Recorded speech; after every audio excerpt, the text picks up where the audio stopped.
The tension in the Fox News studio was electric as Mark Levin sat across from Democratic Congresswoman Jasmine Crockett on a Tuesday evening. What started as a routine segment about voting rights was about to explode into one of the most heated exchanges in television history. The 73-year-old conservative radio legend had been cutting off Crockett mid-sentence for the past 10 minutes, dismissing her points with his trademark aggressive style that had made him famous across America. Levin leaned forward in his chair, his reading glasses catching the studio lights as he prepared for what he thought would be another easy victory against a Democratic opponent. He had built his career on these moments, the rapid-fire constitutional arguments, the overwhelming rhetorical force that left his opponents scrambling for responses. Tonight, he expected nothing different. But something was shifting in Crockett's demeanor. The 43-year-old congresswoman from Texas had been maintaining perfect composure despite the constant interruptions, but her eyes were beginning to narrow. Her posture straightened as she leaned forward with the kind of calm confidence that only comes before a devastating counterattack. Her hands, which had been folded politely in her lap, now gripped the arms of her chair. Levin had no idea what was coming. He thought he could steamroll this young Democratic congresswoman just like he had done to countless other politicians over his decades-long career.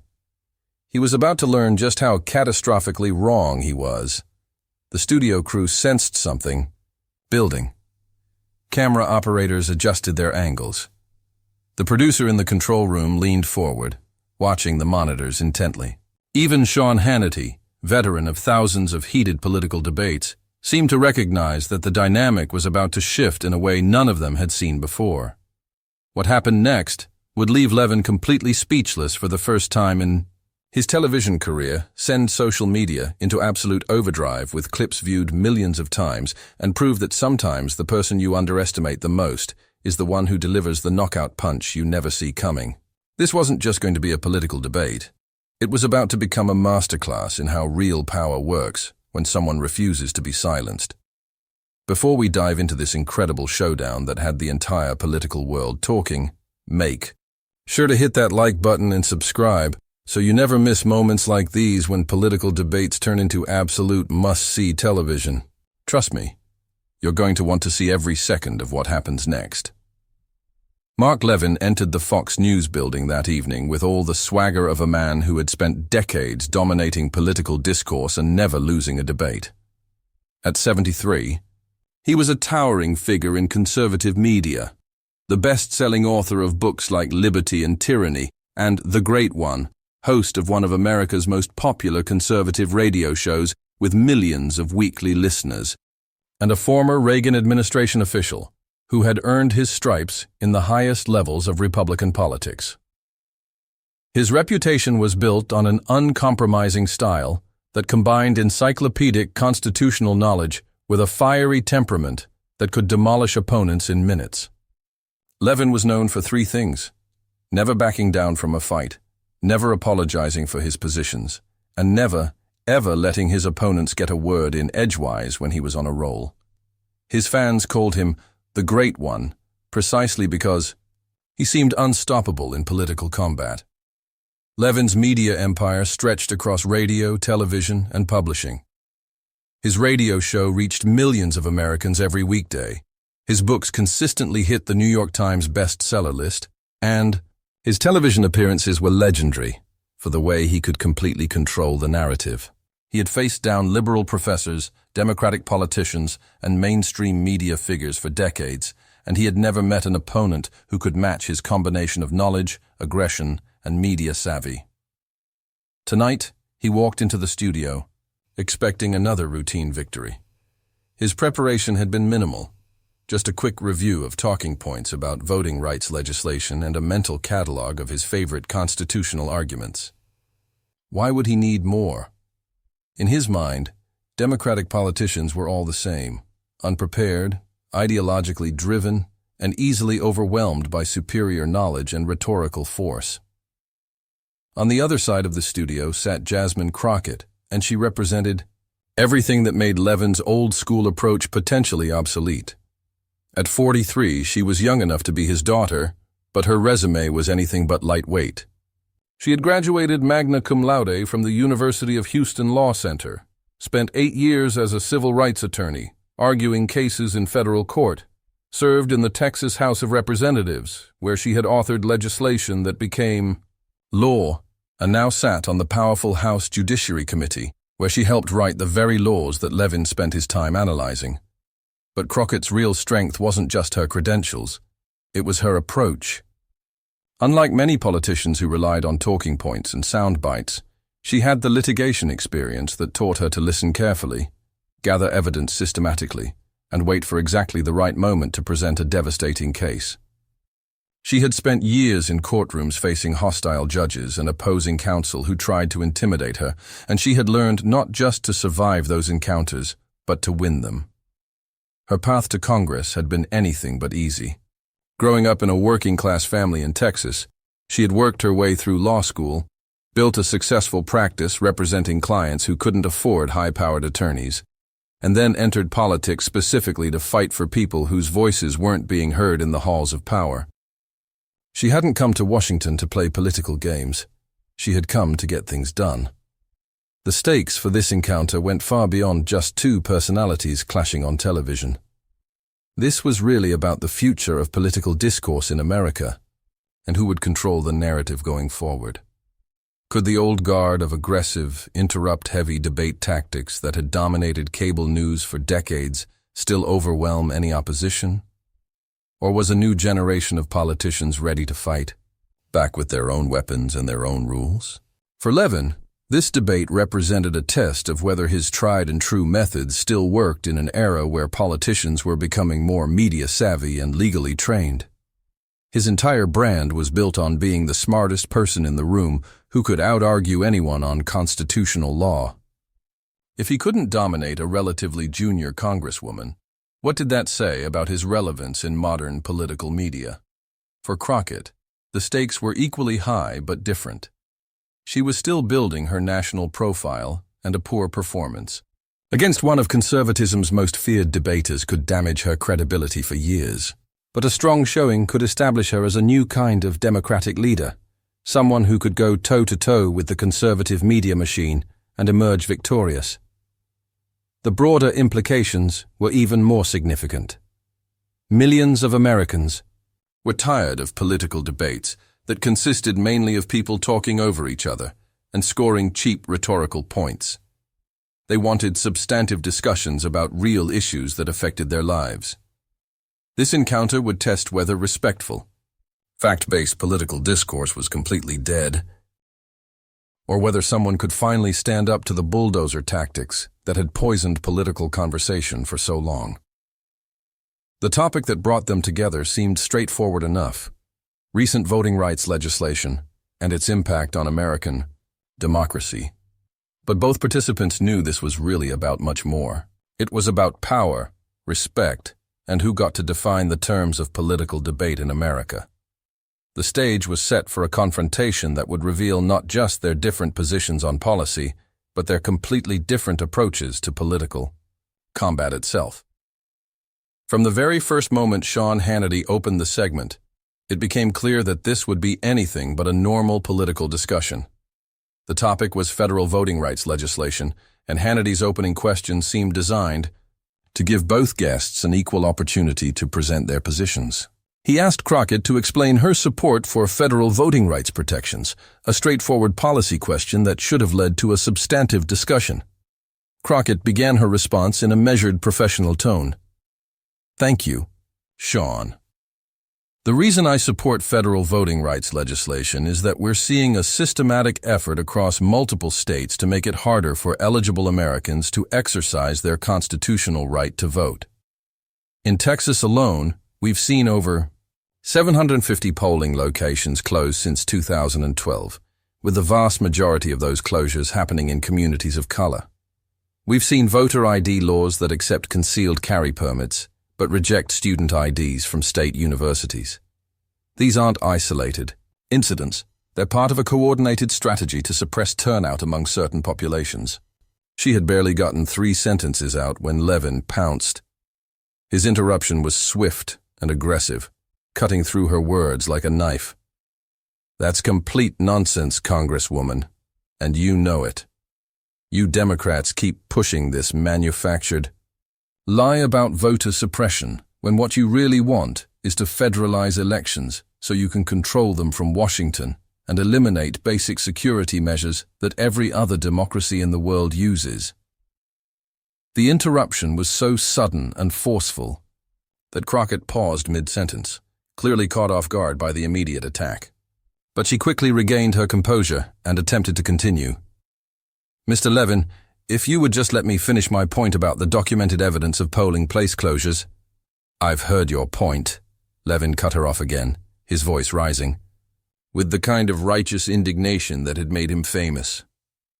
It's the same tired talking points every Democrat uses when they want to justify eliminating voter ID requirements, allowing ballot harvesting, and turning our elections into the kind of circus we see in third world countries. You want to talk about constitutional rights? How about the constitutional right of states to run their own elections? The pattern was immediately established, and it was a classic power play straight out of the old-school cable news playbook. Every time Crockett attempted to make a substantive point backed by specific examples or data, Levin would interrupt with increasingly aggressive rhetoric designed to throw her off balance and seize control of the entire conversation. It was a tactic he had perfected over decades of media appearances, and it had rarely failed him. As the segment continued, Levin's interruptions became more frequent and more dismissive. When Crockett tried to cite specific voter suppression cases from Texas courts, Levin jumped in before she could finish. Those are cherry-picked examples that don't represent reality, and you're taking them completely out of context. What you're not telling viewers is that these were isolated cases that were corrected by the system working exactly as it should. When she attempted to quote voting statistics from the Brennan Center for Justice, he interrupted again with a wave of his hand. Statistics can be manipulated to say anything you want them to say, Congresswoman. The real question is why Democrats are so afraid of basic election security measures that 70% of Americans support, including Democrats. When she tried to reference constitutional law and Supreme Court precedents, Levin's voice dripped with condescension. Don't lecture me about the Constitution, Congresswoman. I've written multiple best-selling books about constitutional law while you were still in law school. I worked in the Reagan administration helping to shape constitutional policy when you were probably still deciding what you wanted to be when you grew up. The studio audience, which had been politely quiet at the beginning of the segment, began to murmur with discomfort. Even some of the conservative viewers in the audience started to shift in their seats as they watched what was clearly becoming less of a debate and more of a one-sided lecture, where one participant was being systematically prevented from making any complete argument. The camera operators, following their training to capture reaction shots, kept cutting between the two participants. The contrast was becoming stark and increasingly uncomfortable to watch. Levin, animated and aggressive, dominating the conversation with rapid-fire interruptions, versus Crockett, who was maintaining perfect composure despite being repeatedly cut off and dismissed. But here's where Crockett's legal training and courtroom experience became crucial. Instead of losing her temper, raising her voice, or resorting to the same aggressive tactics that Levin was using, she did something far more strategic and ultimately far more devastating. She let him dig his own grave while she quietly gathered ammunition for her counterattack. Each time Levin interrupted, Crockett would pause, nod slightly as if taking notes, and wait for him to finish his point before attempting to continue. She never showed frustration, never raised her voice, and never abandoned her professional demeanor. To viewers at home, the contrast was becoming increasingly obvious. Here was a calm, professional congresswoman trying to have a substantive policy discussion, while an older man seemed incapable of letting her finish a single sentence. During one particularly aggressive interruption about ballot security measures, Crockett tried a different approach. Mr. Levin, I notice you keep interrupting me every time I try to present evidence. Are you afraid to hear what the actual data shows about voting access in America? Levin's response was entirely predictable and played right into her strategy. I'm not afraid of anything you have to say, Congresswoman. I'm just not going to sit here and let you spread misinformation to the American people. When you start talking about facts instead of Democratic Party talking points, I'll be happy to listen. The irony was lost on Levin, but it wasn't lost on the viewing audience. He was claiming to want facts while simultaneously preventing her from presenting any evidence to support her positions. Every interruption was making him look more unreasonable and making her look more credible by comparison. As the interruptions continued for several more minutes, Levin seemed to be getting more confident and more aggressive. He was clearly in his element, using his decades of media experience to completely dominate the conversation. He cited constitutional amendments from memory, referenced Supreme Court cases with apparent expertise, and threw out statistics about election security with the absolute confidence of someone who had never been successfully challenged on live television. He began to make increasingly personal attacks, questioning not just Crockett's positions, but her qualifications and intelligence. "Congresswoman, with all due respect," he said during one particularly condescending interruption, "maybe you should stick to the minor league politics you're used to in Texas instead of trying to play in the big leagues with constitutional scholars who actually understand how the law works." The comment was designed to be a knockout punch, the kind of personal attack that would either enrage his opponent into saying something stupid or intimidate her into backing down entirely. Levin leaned back in his chair with a satisfied smirk, clearly believing he had just delivered the killing blow that would end the debate on his terms. But something was building beneath Crockett's calm exterior that Levin completely failed to recognize. Her legal training had taught her to listen carefully to every word an opponent said, to catalog every mistake they made, and to wait for exactly the right moment to present her case with maximum impact. She had been quietly taking inventory of every interruption, every dismissive comment, every moment when Levin had revealed his true character to the viewing audience. The studio crew was beginning to shift uncomfortably in their positions. Producers were passing notes to each other in the control room. Camera operators were adjusting their shots to capture what seemed like an inevitable explosion. Even Sean Hannity, who had moderated thousands of heated political debates over his career, seemed to sense that something unprecedented was about to happen. Levin, emboldened by what he mistakenly perceived as Crockett's weakness and his own dominance of the conversation, decided to go in for what he thought would be the final kill. He interrupted her one more time, as she was trying to make a point about constitutional equal protection principles, and added with maximum condescension, "Congresswoman, I think what we're seeing here is exactly why the American people don't trust Congress anymore. You come on television without doing your homework.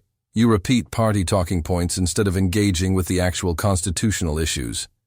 And then you wonder why nobody takes you seriously." That was the moment everything changed.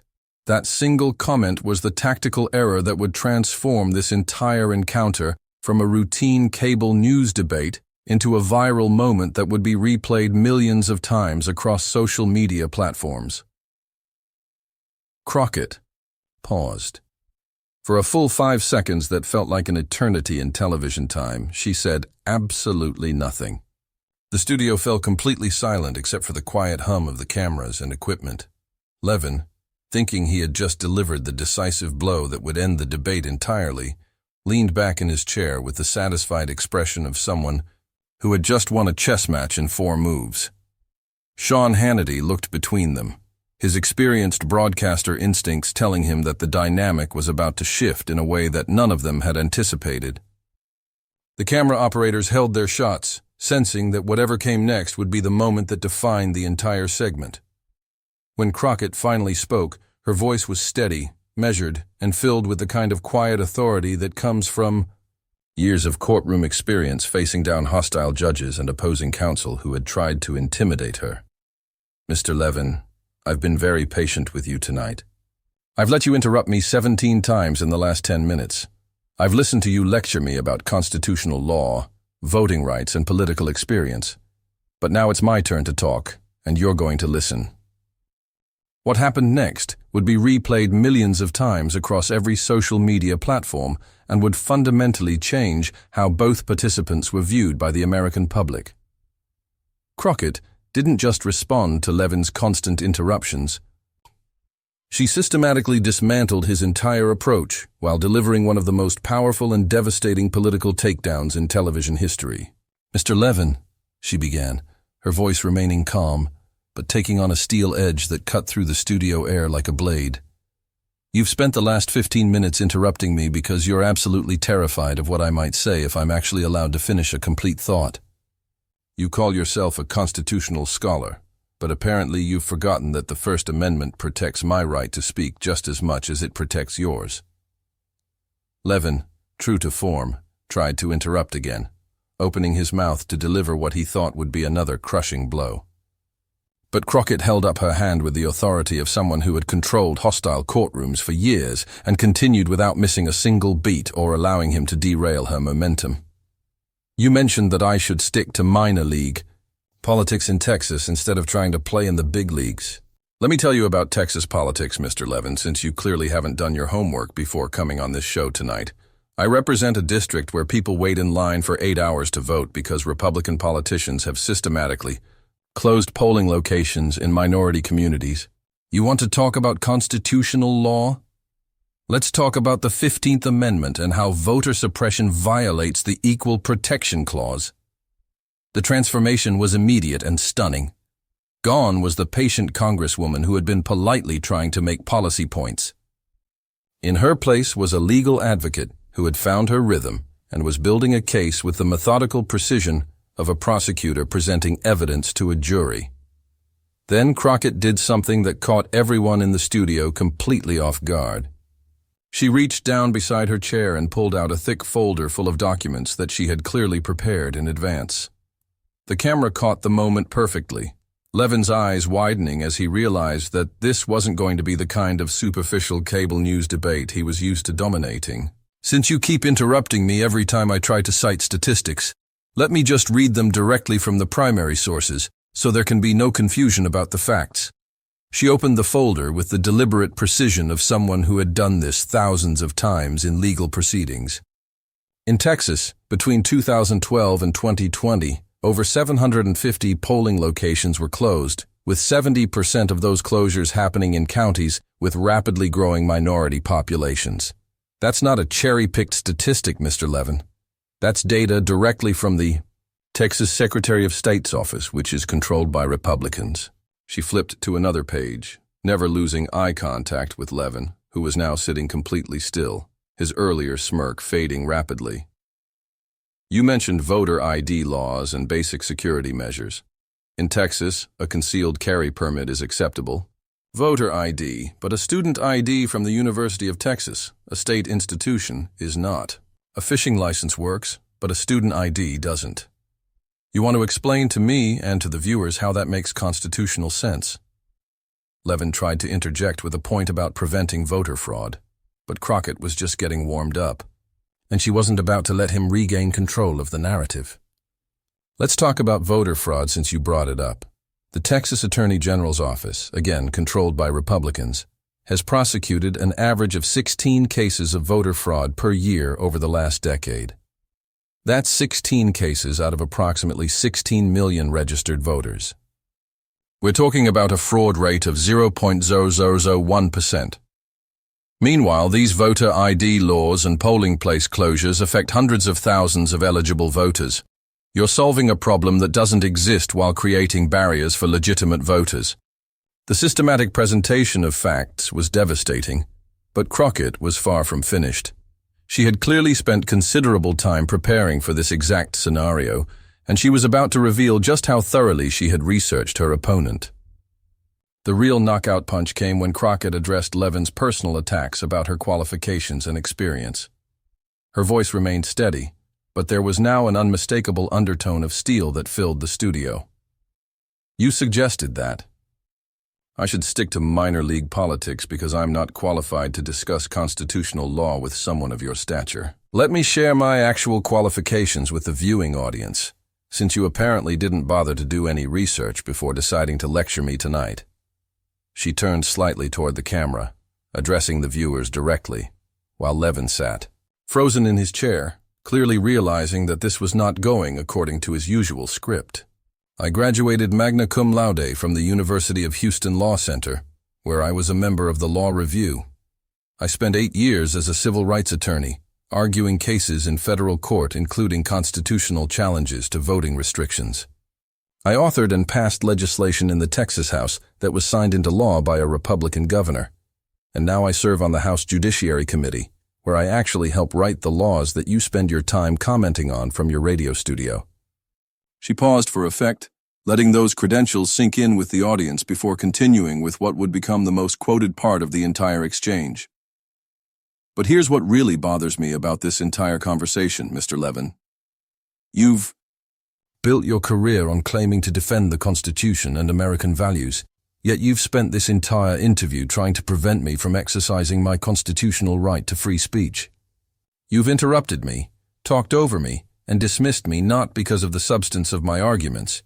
You haven't even let me finish making my arguments, but because you're threatened by a black woman who knows just as much about constitutional law as you do and isn't intimidated by your bullying tactics. The studio fell completely silent. For the first time in decades of television appearances, Mark Levin seemed absolutely speechless. His mouth opened as if to respond, but no words came out. The man who had built his career on never being at a loss for words was sitting there like a deer in headlights. Crockett wasn't finished. She had waited through 15 minutes of interruptions for this moment, and she was going to make it count. You talk about constitutional scholars and doing homework? I did my homework, Mr. Levin. I looked up your background before coming on this show. You graduated from Temple University Law School in 1980, a perfectly respectable institution. You worked as a lawyer for about a decade before going into politics and then media. I respect that career path. But I've actually been in courtrooms, arguing constitutional cases while you've been behind a microphone talking about them. She held up another document from her folder. This is a brief I filed last year in the Fifth Circuit Court of Appeals in a voting rights case. The court cited our arguments in their decision striking down a discriminatory redistricting plan. When was the last time your constitutional scholarship actually changed the law, Mr. Levin? The question hung in the air like a challenge that everyone knew Levin couldn't answer. His entire media persona was built on being the smartest person in the room, but here was someone who had just demonstrated superior preparation, superior knowledge of the specific issues, and superior courtroom credentials. But Crockett saved her most devastating blow for last. She leaned forward slightly, her voice dropping to a conversational tone that somehow made her words even more powerful. Here's the thing, Mr. Levin. I came on this show tonight, hoping to have a substantive discussion about voting rights and how we can protect democracy for all Americans. I brought facts, I brought evidence, I brought specific policy proposals, you brought interruptions and personal attacks. The viewers can decide for themselves who was actually prepared for this conversation and who was just trying to score cheap political points. She sat back in her chair, her folder of documents still open in front of her, and looked directly at Levin with the calm confidence of someone who had just delivered a closing argument that she knew was irrefutable.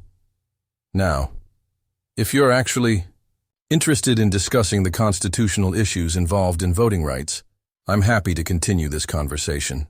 But if you're just going to keep interrupting me and making personal attacks, then the viewers will know exactly who's really interested in serious policy discussion and who's just performing for the cameras. The silence that followed was deafening. Sean Hannity, veteran of thousands of political debates, looked back and forth between his guests as if he couldn't quite believe what he had just witnessed. The studio crew was frozen, cameras still rolling, capturing what would become one of the most viral political moments of the year.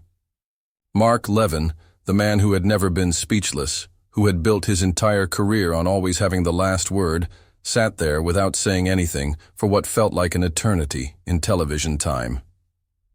When he finally spoke, his voice lacked all of the confidence and aggression that had defined the first part of the interview.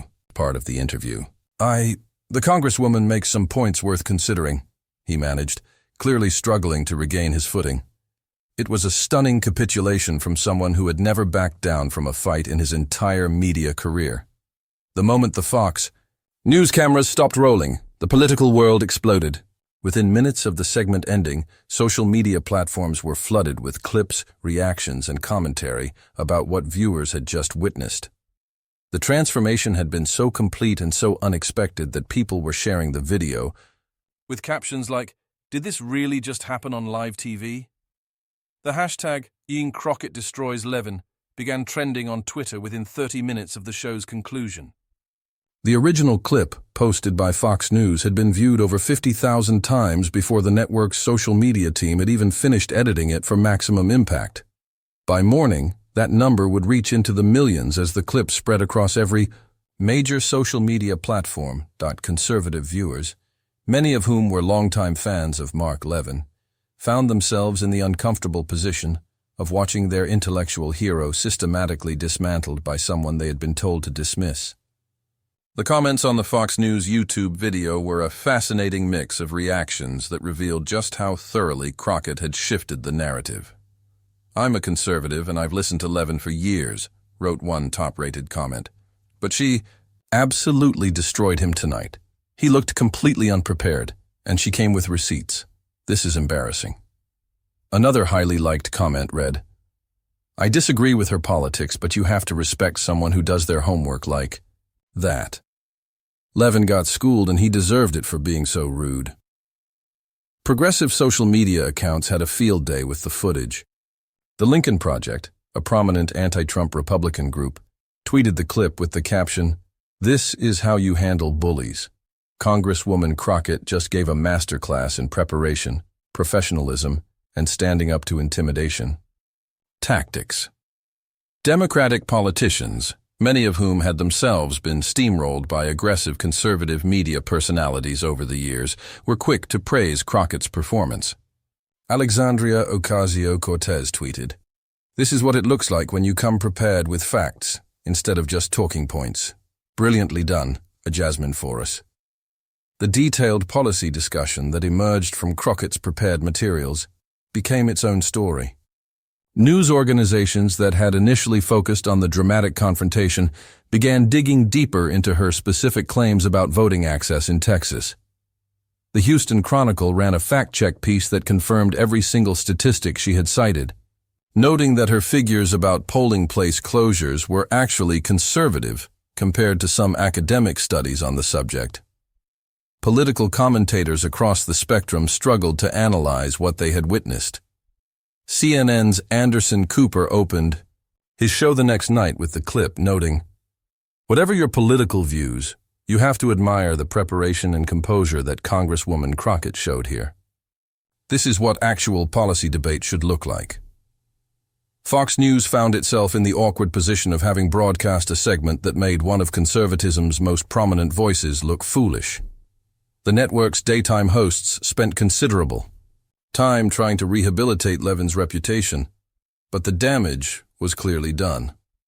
Tucker Carlson, never one to back down from controversy, actually praised Crockett's performance while criticizing Levin's tactics. "I may disagree with her politics, but she came prepared for a serious discussion while he came looking for a fight. That's not how you advance conservative principles." Mark Levin himself seemed genuinely shaken by the encounter. His radio show the next day was notably more subdued than usual, and he spent considerable time discussing the importance of respectful political discourse, a dramatic shift from his usual bombastic style.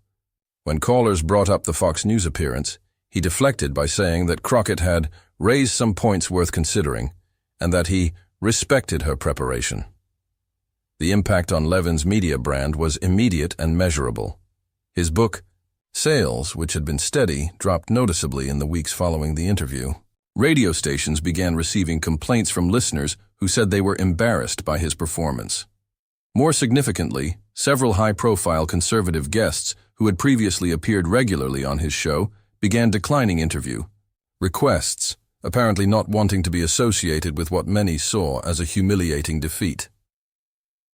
For Jasmine Crockett, the aftermath was transformational in the best possible way. Her congressional office was flooded with interview requests from major news organizations that had previously ignored her work. Speaking invitations poured in from universities, legal associations, and political organizations across the country. Her fundraising numbers spiked dramatically as small-dollar donors who had been impressed by her performance contributed to her campaign.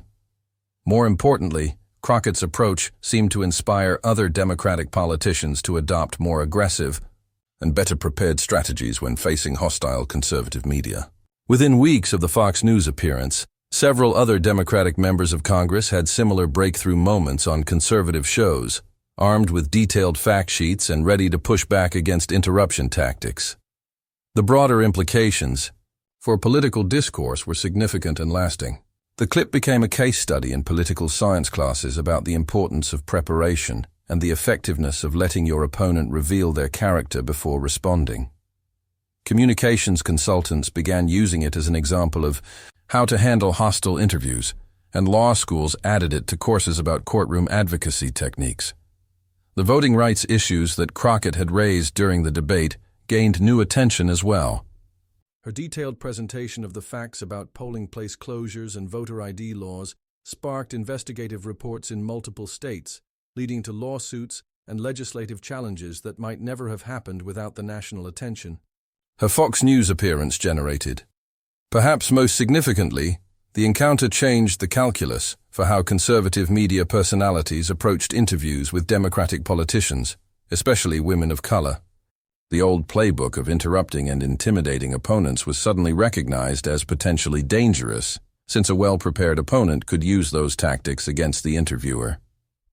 Several conservative hosts began adopting more respectful interview styles, though whether this represented a permanent shift or just tactical caution remained to be seen. The story also highlighted the changing dynamics of political media in the age of social media. Traditional television appearances that might once have been seen by a limited cable news audience could now reach millions of people through viral clips and social media sharing. Politicians who understood this new landscape and prepared accordingly, as Crockett clearly had, could leverage hostile media appearances into major career opportunities.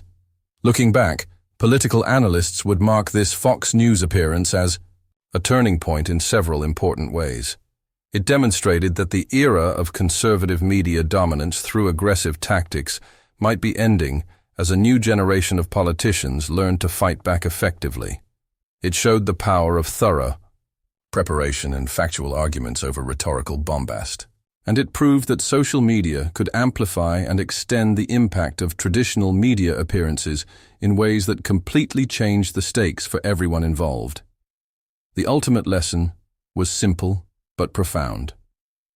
In an era of viral videos and social media amplification, every political encounter had the potential to become a defining moment.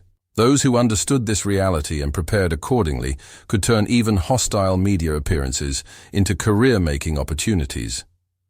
Those who relied on outdated tactics and assumptions about political discourse did so at their own peril.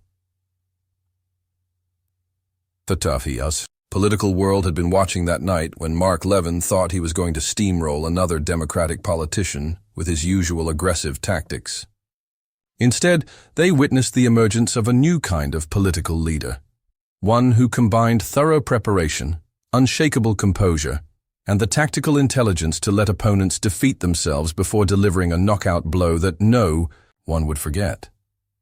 Make sure to subscribe and hit the notification bell so you never miss moments like these when political theater turns into must-see television. The landscape is changing, and you'll want to be there for every shocking twist. And turn as new voices reshape how political power really works in America.